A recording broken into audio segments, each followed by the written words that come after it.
የኔ ቆንጆ እንዴት ነሽ? ደህና ነኝ ርብቃ። የት ጠፍተሽ ነው? ደህና ነኝ። ይሄ መጣው አይደል?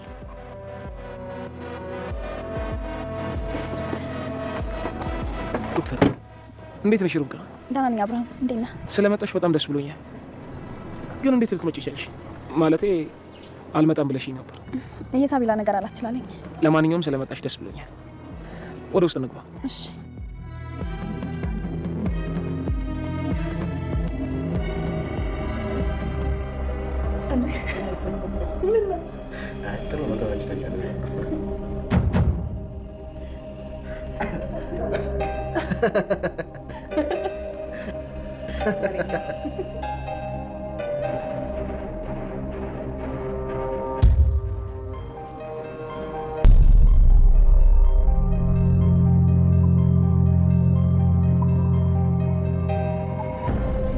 የልጄ ኩላሊት እዚህ ደረጃ ሊደርስ የቻለበት ምክንያት እንዴትም ፈልጌ ያገኘዋለሁ።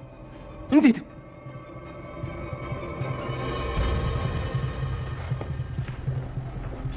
ልዩ አንድ ነገር ልነግርሽ ነው የደወልኩልሽ። ምንድነው ርብቃ? የተፈጠረ ችግር አለ እንዴ?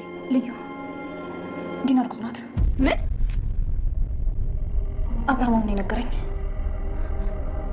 ዲና እርጉዝ ነች? እርፍ። ከጸነሽ ምን ያህል ጊዜ ሆነው?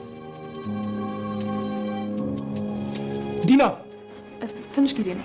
ምን ያህል ጊዜ ዲና? 2 ሳምንት፣ 3 ሳምንት፣ 4 ሳምንት? ምን ያህል ጊዜ ሆነው? 4 ሳምንት ነው። ጥሩ፣ አንድ ቦታ እንሄዳለን። ልብስ ለብሰሽ ጠብቂ። ዲና ዲና ዲና!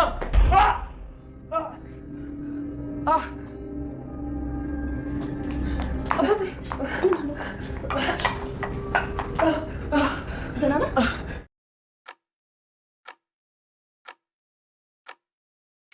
የዲና እርግዝና ውሸት መሆኑ ተረጋገጠ።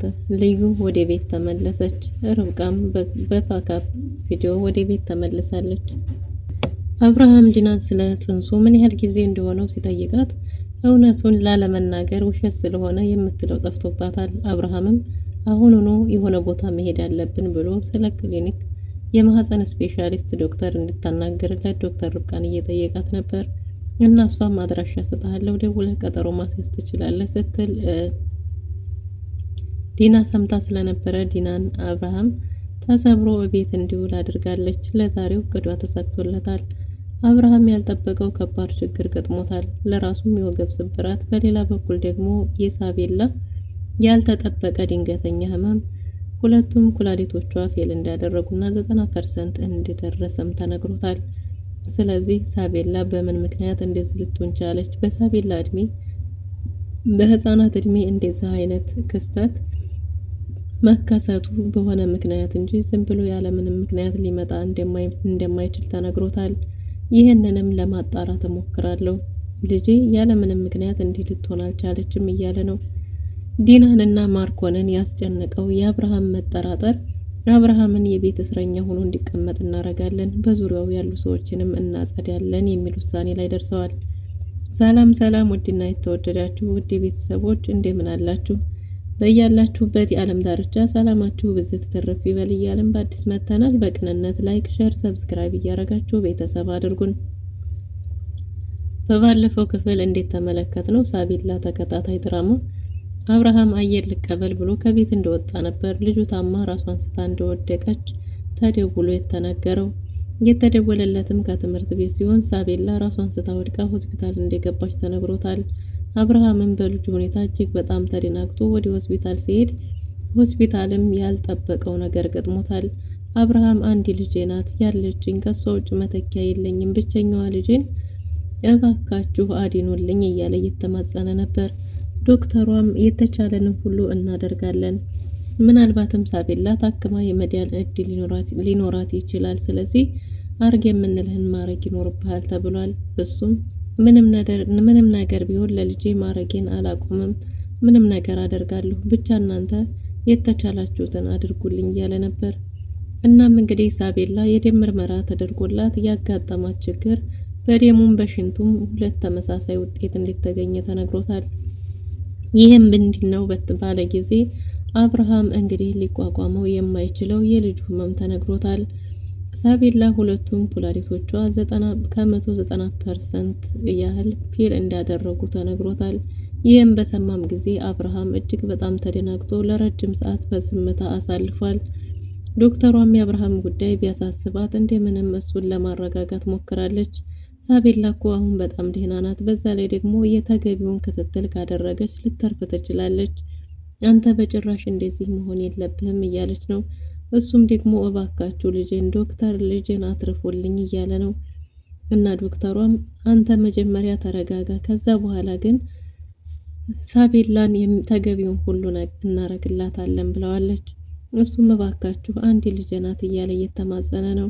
ግን ደግሞ ያልተጠበቀው ነገር ምንድነው? በሳቤላ እድሜ ላሉ ህጻናቶች እንደዚህ አይነት ክስተት ከሚፈጠርባቸው በጣም ውስኖች እና ጥቂቶች እንደሆኑ ተነግሯል። እሱም ደግሞ ያለ ምክንያት እንደማይከሰትም ተነግሮታል።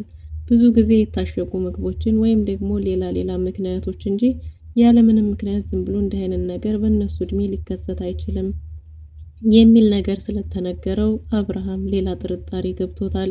ከዚህ በፊት ለሱ የእንቅልፍ ክኒን እየተሰጠው የልብ ታማሚ እንዲሆን ከተዳረገበት ነገር አንጻር ሲያስበው እንግዲህ በሳቤላ ውስጥም የሆነ ነገር አለ፣ ይህ ነገር ልጄንና እኔን ለማጥፋት የፈለገ ሰው አለ ብሎ እንዲጠራጠር ያደረገ ይመስላል። እንግዲህ አብርሃም መጀመሪያ ሆስፒታል እያለ የደወለው ለዶክተር ርብቃ ነበር። ዶክተር ርብቃንም ደውሎለት እንድትመጣና ልጁ እንደታመመችበት የሳቤላ ኩላሊቶች ፌል እንዳደረጉ ነግሯታል። ዶክተር ርብቃም በጣም የተደናገጠች ብትሆንም ግን ደግሞ ለመምጣት እንደማትችል ነግረዋለች። እባክሽ ልጄን እርጅኝ ብሏት ነበር። ግን እሷ ደግሞ ይህም ማድረግ እንደማትችል መምጣት እንደማትችል ነግረዋለች። በሌላ በኩል ማርኮን ከዚህ በፊት ፍላሹን ፈልጎ ስላጣው በጣም ተናዶ ስለነበረ እንግዲህ ዲናን ጠርቶ ነበር። ዲናን ፍላሽን አምጪ ብሎ እየጮኸ ነበር። ዲና ምንም ስለ ፍላሽ የምታውቀው ነገር እንደሌለ ተናግራለች። ማርኮንም ፍላሽን ካላመጣሽ ብሎ ዱላ ቀረሽ ጸብ ተጣልተው ነበር። ግን ደግሞ ስለምን እያወራ እንደሆነ ምንም ነገር እንደማታውቅ ነግረዋለች። በዚህን ጊዜ ማርኮን እንግዲህ ቪዲዮውን መጀመሪያ ኤዲት ያደረጉለት ሰዎች ጋር ደውሎ ፓካፕ ካላችሁ ብሎ ጠይቆ ነበር።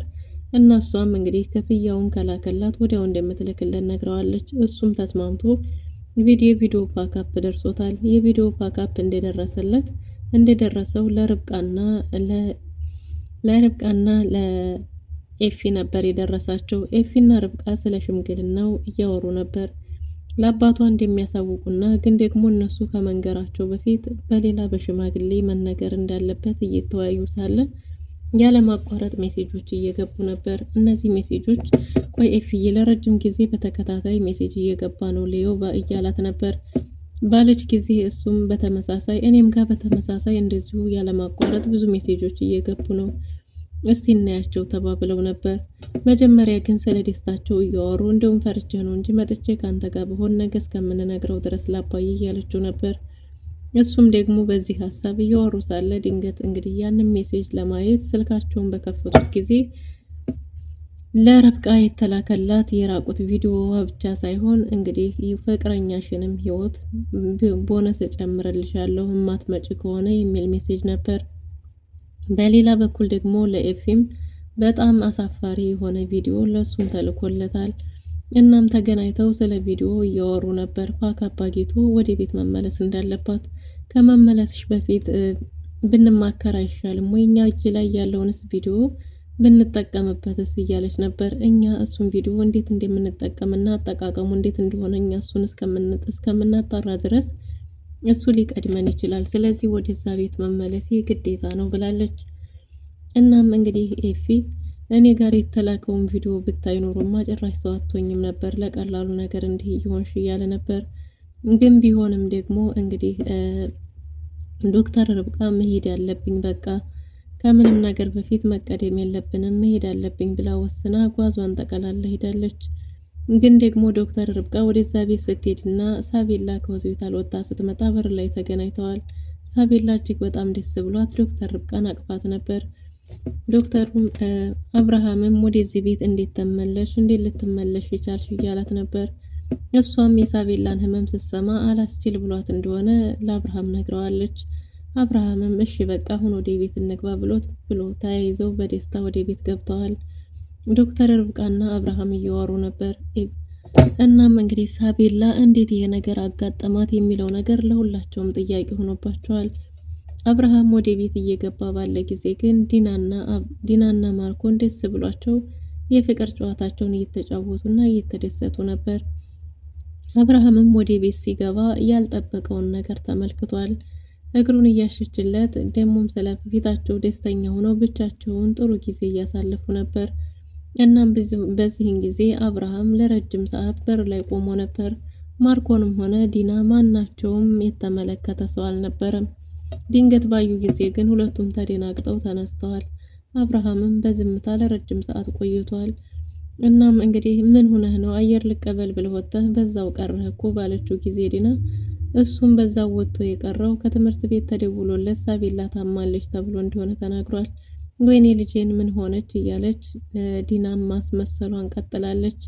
አብርሃምም እንግዲህ ተደውሎለት እሷን ሆስፒታል ይዞ ሄዶ ከሆስፒታል እየመጡ እንደሆነ ተናግሯል።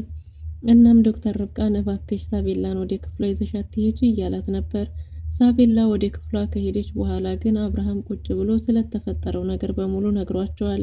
ይህን ነገር ደግሞ አጣርቼ የምደርስበት ይሆናል። ምክንያቱም በልጄ እድሜ ላሉ ህፃናቶች እንደዚህ አይነት የሚከሰተው ከ101% ነው። ስለዚህ የኔ ልጅ ደግሞ በምን ምክንያት እንደዚህ እንደሆነች እሱን አጣርቼ የምደርስበት ይሆናል እያለ ኃይለ ቃል እየተናገረ ነበር። እናም በዚህን ጊዜ እንግዲህ ዲናና ማርኮን የተደናገጡ ይመስላሉ። ብቻ ምንም ነገር ቢፈጠር ከጎንህ ነን ሳብዬ ምንም አድርገን እናድናታለን እያሉ ሁለቱ ሰይጣኖች እያስመሰሉ እየተናገሩ ነው። አብርሃምን በጭራሽ ልጄ እንደዚህ የሆነችበትን ምክንያት ማጣራት ይኖርብኛል ብሏል። እንግዲህ አብርሃም ወደ ልጁ ክፍል እየሄደ ባለ ጊዜ ርብቃና ሳቤላ እየተጫወቱ ነበር።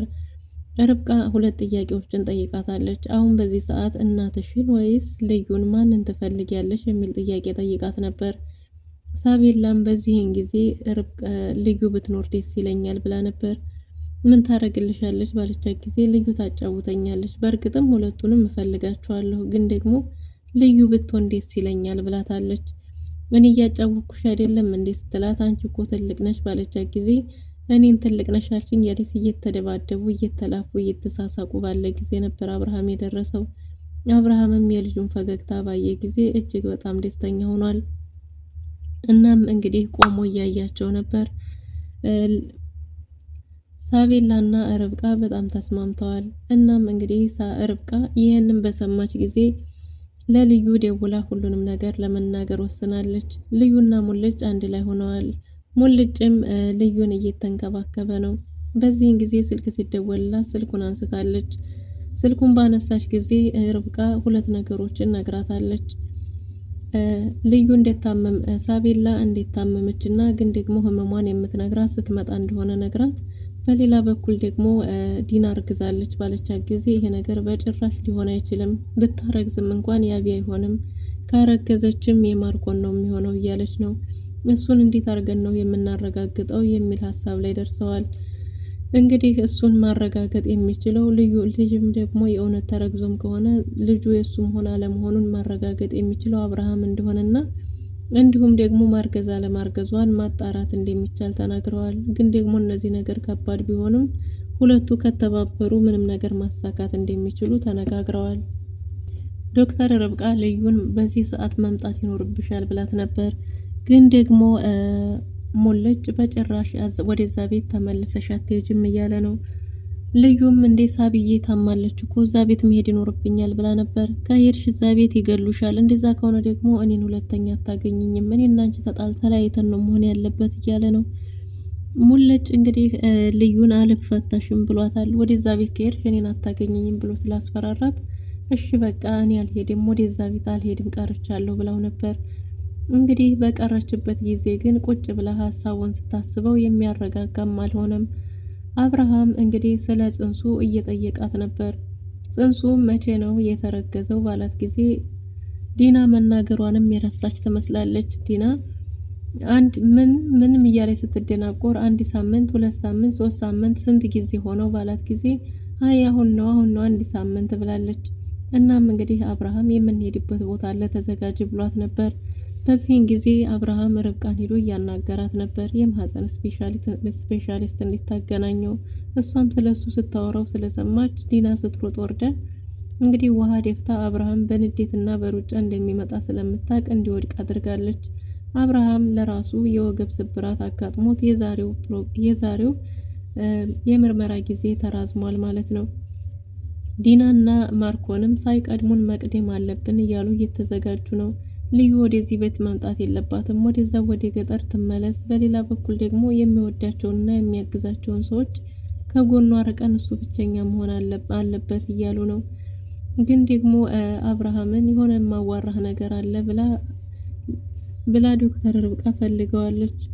ዶክተር ርብቃ እንግዲህ ስለዚህ ነገር ሲነገራት እሷ ራሱ በጣም ተደናግጣ ነበር። እርግጠኛ ነህ እያለችው ነበር። አዎ እኔም ልደሰት ልዘንም አላቅም። በአንድ በኩል ልጅ ታማለች፣ በሌላ በኩል ደግሞ ሌላ አዲስ ልጅ ሊያገኝ ነው እያለ በዚህ ሰዓት መደሰት ወይ መከፋት ምንም እየገባኝ አይደለም ብሏል። እጅግ በጣም ተክዞ አብርሃም እንግዲህ በዚህን ሰዓት አብርሃም ብቻዬን ጊዜ ማሳለፍ ፈልጋለሁ እያለ ነበር።